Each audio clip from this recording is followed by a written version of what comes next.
Hello everyone. Today we're going to talk about dynamic response of laser. So laser, as we know, can be directly modulated. And if we look at the DC performance of a laser, so this is represented by the light versus current characteristics. So the Li curve basically. So here's the output power, here's the input current, and the laser have basically relationship shown by here. Below threshold, there are very little light, and above threshold, the light increases rapidly. And the slope of this line is what we call responsivity or quantum efficiency. So basically, this line is the amount of light beyond threshold and times external quantum efficiency and times the unit of photon energy divided by electrical charge. So that will be the slope of this line here. Now, if we look at the dynamic response of the light, so imagine here we'll be looking at the AC response. And if we draw a similar Li curve, okay, so we still have output power versus current. Now, imagine we're going to bias the laser at the particular bias point. So if we bias here, at DC here, okay, then we're going to produce output light here. So this is our P DC. Now imagine if we modulate the light versus time. So in other words, we superimpose on this DC current sinusoidal variation of current, and as the current travels up and down the Li curve, you can think of basically we are oscillating back and forth in this part of the Li curve or the transfer curve.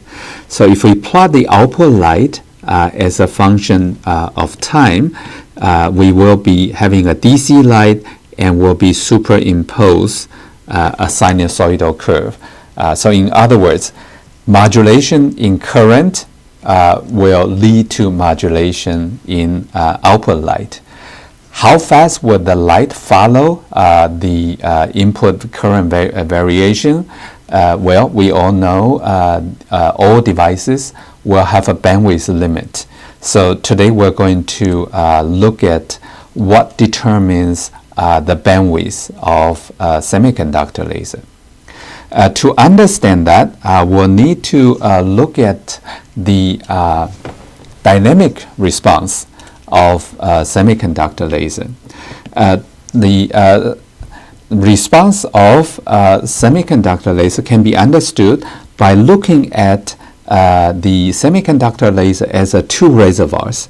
It basically has a reservoir of electrons, okay, and electrons can be converted into photons, okay, and you could imagine, well, there are stimulated emission, okay, stimulated emission that will generate photons, okay, and there could be spontaneous emission, which is a much smaller portion. Spontaneous emission will generate photons.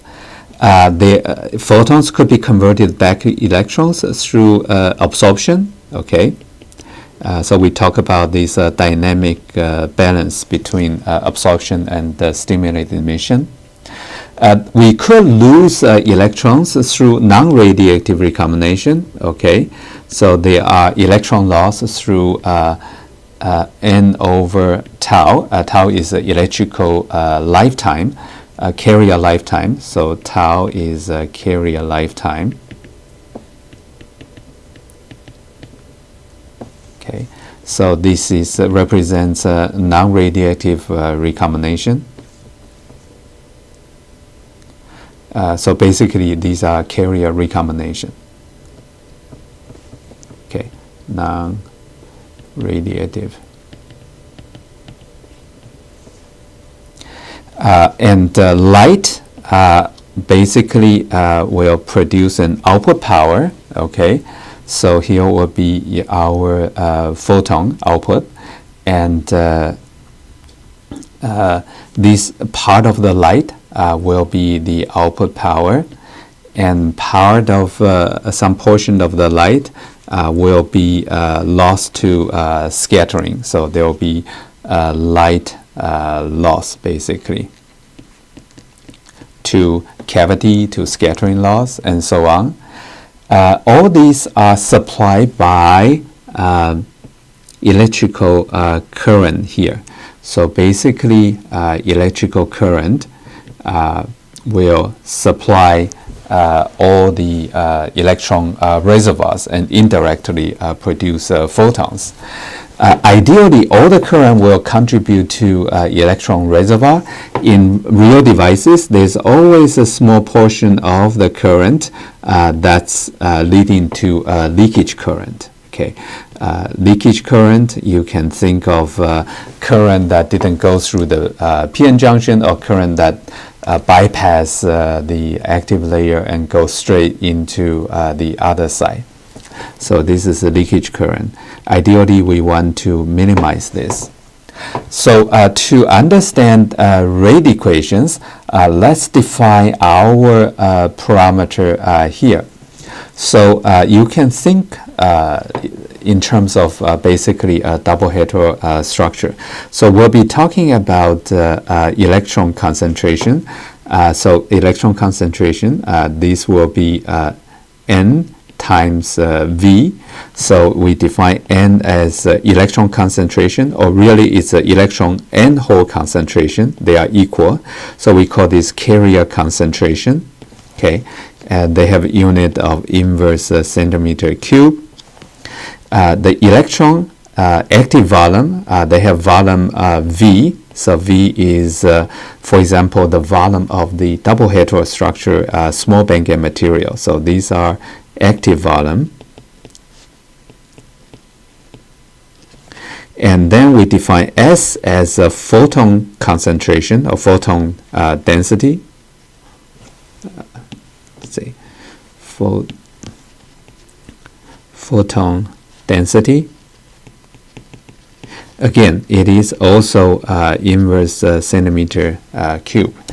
Now, the photon volume, if we denote Vp as a photon volume is actually slightly larger than the electron active volume, because of light really spill out of the active layer. So we can call these photon volume.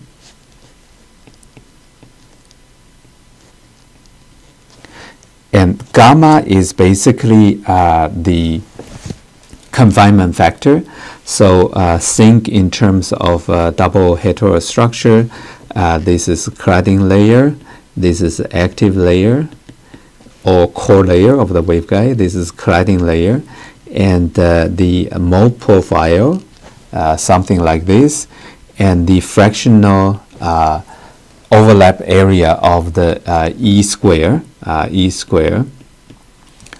with the active volume, that's gamma. Okay, so this shaded area is gamma. So to account for the light extension into the cladding layer, the photon volume is 1 over gamma times larger than the active volume. Okay, so now if we look at the total number of particles in this dynamic diagram here, the electron concentration is N times V. The total number of photons will be S times V divided by gamma. So that will be the total number of photons. And the total number of electrons coming into the system per second, that will be current divided by electron charge, Q. Okay, and we define here, there's an internal quantum efficiency. So only eta I times I divided by Q electron per second will flow into the reservoir. So eta I, we define eta I as internal quantum efficiency.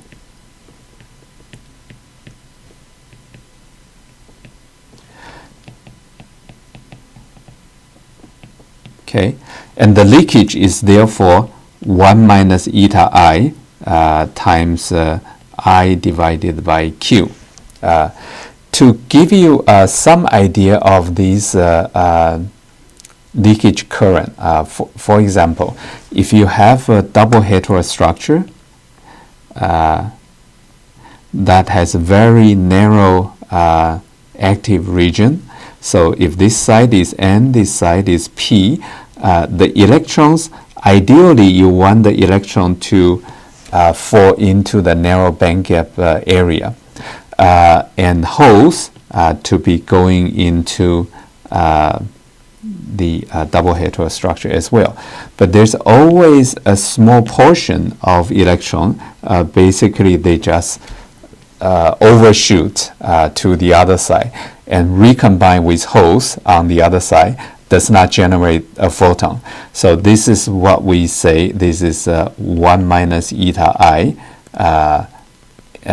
portion. So this portion of the carriers never made it into the active layer. So basically it's just leakage. Okay, now with this understanding, we can start to write the rate equations. Before we do that, let's continue with the discussions of output light here. The total amount of photons we output, so the total amount of photons is S times V divided by gamma, and the loss rate of photon is tau p. So tau p here is a photon lifetime. Okay. This is a lifetime that we discussed earlier. We mentioned the cavity Q is equal to omega optical times tau p. So that's a cavity Q here. Okay. And the useful output light would therefore be S times V divided by gamma divided by tau p, and these times external quantum efficiency. Okay, here the external quantum efficiency eta E is equal to mirror loss divided by mirror loss plus intrinsic loss. The light loss here will be simply the opposite. So this will be equal to S times V divided by gamma divided by tau p, but times 1 minus eta E. Okay, so this completes our dynamic balance diagram here. Next, we're going to talk about the rate equations.